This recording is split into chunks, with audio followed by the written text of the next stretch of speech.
അവസ്ഥിത ഇടുക്കിയിൽ ഒരു കുടുംബത്തിലെ 4 പേർ തൂങ്ങി മരിച്ച നിലയിൽ. സിദ്ധാർത്ഥന്റെ മരണം പ്രതികളായ 19 വിദ്യാർത്ഥികളെ പുറത്താക്കിയെന്ന സർവകലാശാല. നമസ്കാരം. ഈ മണിക്കൂറിലെ ഏറ്റവും പ്രധാനപ്പെട്ട 10 വാർത്തകളുമായി ജനയുഗം ഓൺലൈൻ മോജോ ന്യൂസിലേക്ക് സ്വാഗതം.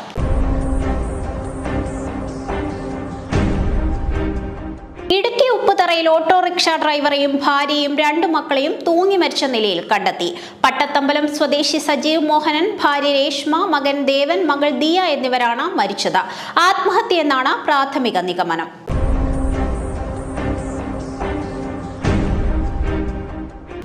വെറ്ററിനറി സർവകലാശാല വിദ്യാർത്ഥി JS സിദ്ധാർത്ഥിന്റെ മരണവുമായി ബന്ധപ്പെട്ട കേസിൽ പ്രതികളായ 19 വിദ്യാർത്ഥികളെ പുറത്താക്കിയെന്ന് സർവകലാശാല. ഹൈക്കോടതിയിലാണ് സർവകലാശാല ഇക്കാര്യം അറിയിച്ചത്. വിദ്യാർത്ഥികൾക്ക് തുടർ പഠനം അനുവദിച്ചുള്ള സിംഗിൾ ബെഞ്ച് ഉത്തരവ് ചോദ്യം ചെയ്ത് സിദ്ധാർത്ഥന്റെ അമ്മ MR ഷീബ നൽകിയ അപ്പീൽ പരിഗണിക്കുകയായിരുന്നു ജസ്റ്റിസുമാരായ അമിത് റാവൽ, KV വിജയകുമാർ എന്നിവരുടെ ബെഞ്ച്. സർവകലാശാല വിവരം അറിയിച്ചതോടെ കോടതി ഹർജി തീർപ്പാക്കി.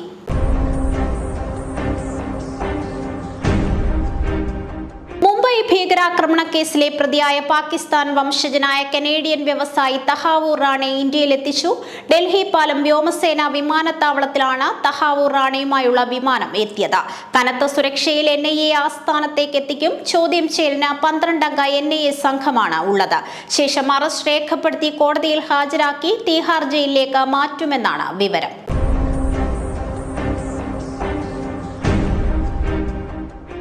ഷൂട്ടിംഗ് സംഘം താമസിക്കുന്ന ഹോട്ടൽ മുറിയിൽ നിന്ന് കഞ്ചാവ് പിടികൂടി. ചിത്രീകരണം നടക്കുന്ന ബേബി ഗേൾ എന്ന ചിത്രത്തിലെ സ്റ്റണ്ട്മാനും തമിഴ്നാട് സ്വദേശിയുമായ മഹേശ്വറിന്റെ മുറിയിൽ നിന്നാണ് എക്സൈസ് സംഘം 30 ഗ്രാം കഞ്ചാവ് പിടിച്ചത്. ഡിക്ഷണറിയുടെ രൂപത്തിലുള്ള പെട്ടിയിലാണ് കഞ്ചാവ് സൂക്ഷിച്ചിരുന്നത്. ഒറ്റ നോട്ടത്തിൽ ഇംഗ്ലീഷ് ഡിക്ഷണറി എന്ന് തോന്നുന്ന പെട്ടിക്കുള്ളിലെ അറയിലായിരുന്നു കഞ്ചാവ്. മഹേശ്വറെ ചോദ്യം ചെയ്തപ്പോൾ സിനിമാ സെറ്റുകളിലേക്ക് ലഹരി വസ്തുക്കൾ എത്തിക്കുന്ന സംഘത്തിലെ പ്രധാനികളെ പറ്റി ഇയാളിൽ നിന്ന് വിവരം ലഭിച്ചെന്നും ചില സിനിമാ പ്രവർത്തകർ നിരീക്ഷണത്തിലാണെന്നും എക്സൈസ് സംഘം പറഞ്ഞു.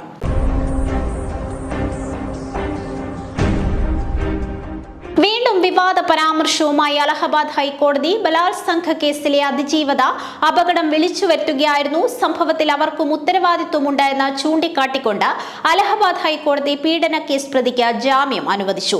മാറിടത്തിൽ സ്പർശിക്കുന്നതും പൈജാമയുടെ ചരടഴിക്കുന്നതും ബലാത്സംഗ ശ്രമമായി കാണാനാവില്ലെന്ന പരാമർശത്തിന് പിന്നാലെയാണ് പുതിയ വിധി. 2024 സെപ്റ്റംബറിൽ ഡൽഹിയിൽ പേയിങ് ഗസ്റ്റായി താമസിക്കുകയായിരുന്ന ബിരുദാനന്തര ബിരുദ വിദ്യാർത്ഥിനിയാണ് പീഡിപ്പിക്കപ്പെട്ടത്.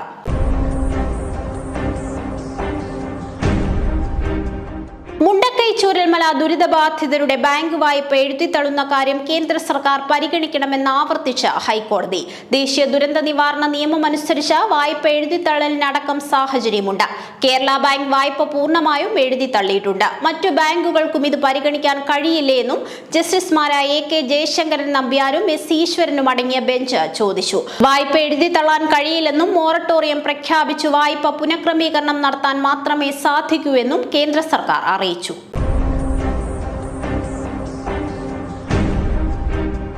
മുഖ്യമന്ത്രി പിണറായി വിജയന്റെ നിർദ്ദേശപ്രകാരം ചീഫ് സെക്രട്ടറി ശാരദാ മുരളീധരൻ വിളിച്ച ഹിയറിംഗിന് പിന്നാലെ വിചിത്ര ആവശ്യങ്ങളുമായി N പ്രശാന്ത്. ഹിയറിംഗ് റെക്കോർഡ് ചെയ്യണമെന്നും ലൈവ് സ്ട്രീം ചെയ്ത പൊതുമധ്യത്തിൽ കാണിക്കണമെന്നുമാണ് പ്രശാന്തിന്റെ ആവശ്യം. ഉന്നത ഉദ്യോഗസ്ഥനെയും സഹപ്രവർത്തകനെയും നവമാധ്യമങ്ങൾ വഴി അധിക്ഷേപിച്ചെന്ന ആരോപണത്തിൽ പ്രശാന്ത് ഇപ്പോൾ സസ്പെൻഷനിലാണ്. ഏപ്രിൽ 16 വൈകിട്ട് 4:30 ഹിയറിംഗിന് ഹാജരാകാനാണ് ചീഫ് സെക്രട്ടറി N പ്രശാന്തിനോട് ആവശ്യപ്പെട്ടിരിക്കുന്നത്.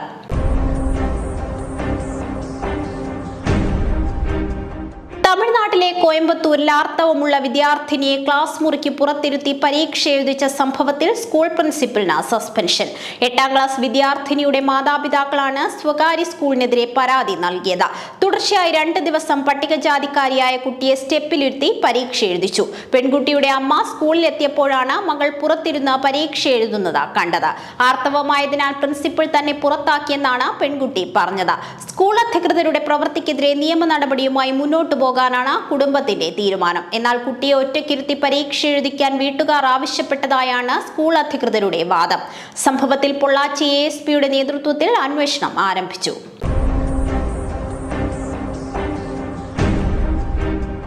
വ്യോമസേന വ്യോമസേനയ്ക്ക് വേണ്ടി 114 മൾട്ടി റോൾ യുദ്ധവിമാനങ്ങൾ വാങ്ങാനുള്ള ശ്രമത്തിൽ നിർണായക വഴിത്തിരിവെന്ന റിപ്പോർട്ടുകൾ. മൾട്ടി റോൾ ഫൈറ്റർ എയർക്രാഫ്റ്റ് ടെൻഡറിൽ പങ്കെടുത്ത മറ്റ് കമ്പനികളെ മറികടന്ന് ഇന്ത്യ ഫ്രാൻസിന്റെ റഫാൽ യുദ്ധവിമാനങ്ങൾ വാങ്ങിയേക്കുമെന്നാണ് റിപ്പോർട്ടുകൾ. ഇരു രാജ്യങ്ങളും തമ്മിൽ ഗവൺമെന്റ് ടു ഗവൺമെന്റ് കരാറിലൂടെയാകും റഫാൽ വിമാനങ്ങൾ വാങ്ങുക.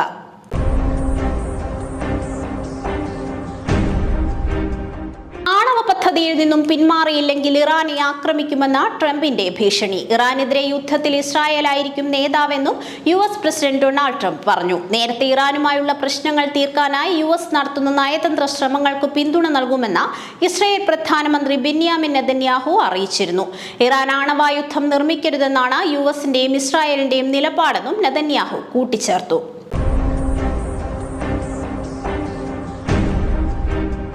ജനയുഗം ഓൺലൈൻ മോജോ ന്യൂസിലൂടെ വീണ്ടും കാണാം. കൂടുതൽ വാർത്തകൾക്കും വീഡിയോകൾക്കുമായി ജനയുഗത്തിന്റെ വെബ്സൈറ്റ്, YouTube ചാനലുകൾ സന്ദർശിക്കുക.